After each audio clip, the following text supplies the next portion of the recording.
I'm in day 2 of Big Lit ComicCon, and Stuart Jaffe just told me a few minutes ago that it's because where this con was originally was a big salt lick, and so that makes it less funny somehow.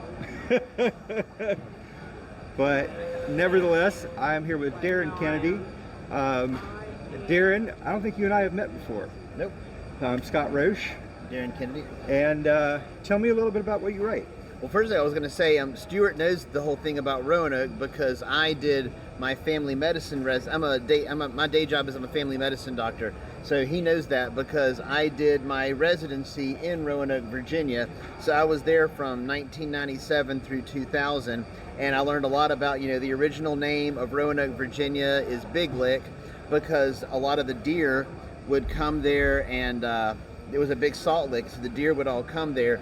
And then Roanoke was small and Salem was big, and Roanoke wanted to be the bigger city, so they renamed themselves to Roanoke, and now Roanoke is big and Salem is small. I think, if I remember the geographic history right.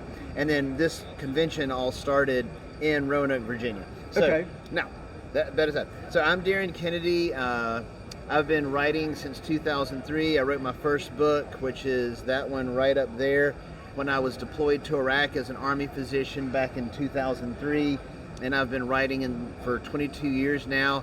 I've got out 10 novel-length things and several short stories, a short story compilation, and I'm working on the 4th book of my new series now, which will be my 11th novel-length work. Awesome. Well, first of all, thank you for your service. Thank you. Appreciate that. So, you've been writing for about 22 years. Yes. What made you decide to kick that off as a man who was clearly already busy with a bunch of other things? I read way too many comic books when I was a kid and grew up loving, the Star Wars movies and all the different sci-fi fantasy stuff. So I've always been a big lover of that stuff, and I always wanted to create my own stories. But when you go through high school, then college, then med school, then residency, then your first couple years in the Army, it is a very busy several years or decades even. And then finally, believe it or not, when I was deployed to Iraq in 2003 for Operation Iraqi Freedom, all of a sudden, when I wasn't busy doing my job, there wasn't a whole lot else to do. So I would borrow the dentist's Panasonic Tough Book that he would use to look at dental x-rays. And I bought myself a thumb drive in Mosul, and I would stick it in there, and I would write what ended up being that book right there. Nice. So where did that first idea come from? So that is a story called The Pawn Stratagem, and this is basically ordinary people become the pieces of the chessboard and then spend the next 3 books fighting for their lives. If I remember correctly, when I was a kid, I thought it would be neat if there was a character called the Chess Master, and he had a little bag of chess pieces, and when he got in trouble, he could throw one of the chess pieces, and then a knight or a bishop or whatever would be his avatar and fight for him. That idea over time morphed into what if that bag was sort of like a bag of destiny, and whenever you met the person who was destined to be that piece, they would pull that piece out and then get the powers of that particular piece. And so it was something that started gestating way back when I was like a teenager, but that I didn't really work on until I was in my 30s and deployed to Iraq. Okay. So it had a long time to sort of figure it out. And it was originally just going to be one book. It was going to be find all the pieces, have a big fight, and done. But by the time I finished writing the first draft of the first book, it was about 126,000 words, and I had just introduced the last of the main characters, and nothing else had even happened yet. And so I was like, well, I guess I'm writing a trilogy. So I did, and now it is done. So, are you traditionally published? Are you independently published? So, my 2 completed trilogies are both with Falstaff Books, which is a small publisher out of Charlotte, North Carolina, and then my new series and my standalone book, Carol, which is a young adult version of A Christmas Carol, I self-published because I didn't feel like wading through the whole publishing, agent, publisher, everything process again. So Nice. So you're a hybrid. I'm a hybrid, but I'm hybrid with a small press. We stand Falstaff. We're a big fan of Falstaff Publishing for sure.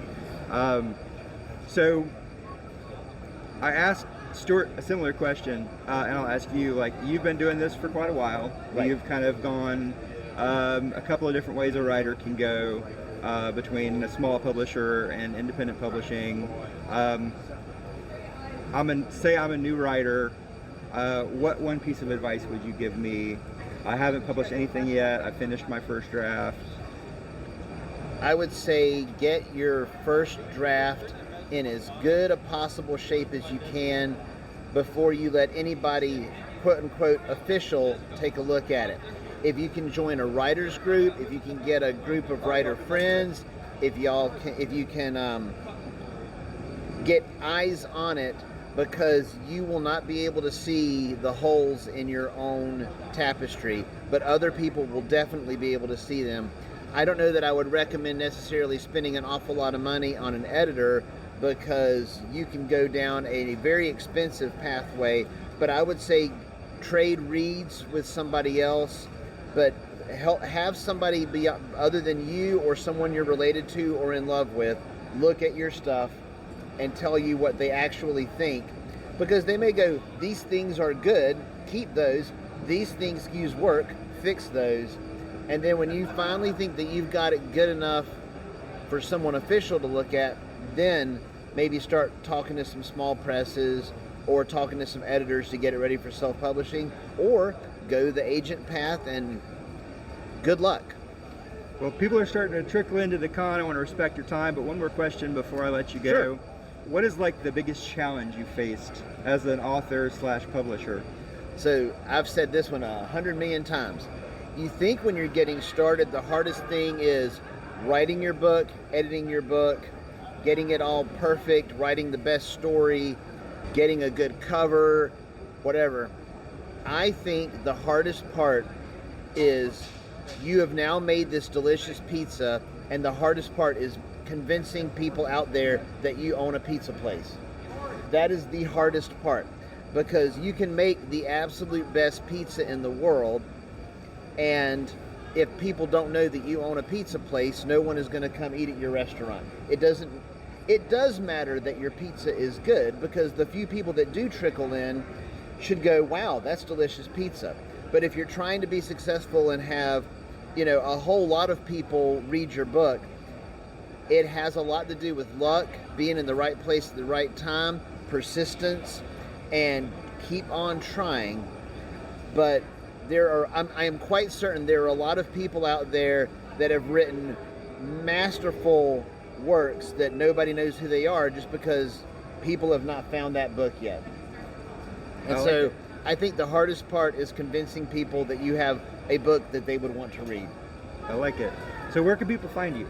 So I'm at Darin Kennedy, Darin Kennedy.com. That has a lot of information about me, ways to contact me, and a books link with all my different book availability. There are also all of my appearances are on my website. I go to probably about a show a month, sometimes a little more, sometimes a little less, depending on the time of year. All my books are available on Amazon or any bookstore. If you go in and say, I want a book by Darin Kennedy at a place that sells books, you can get my books.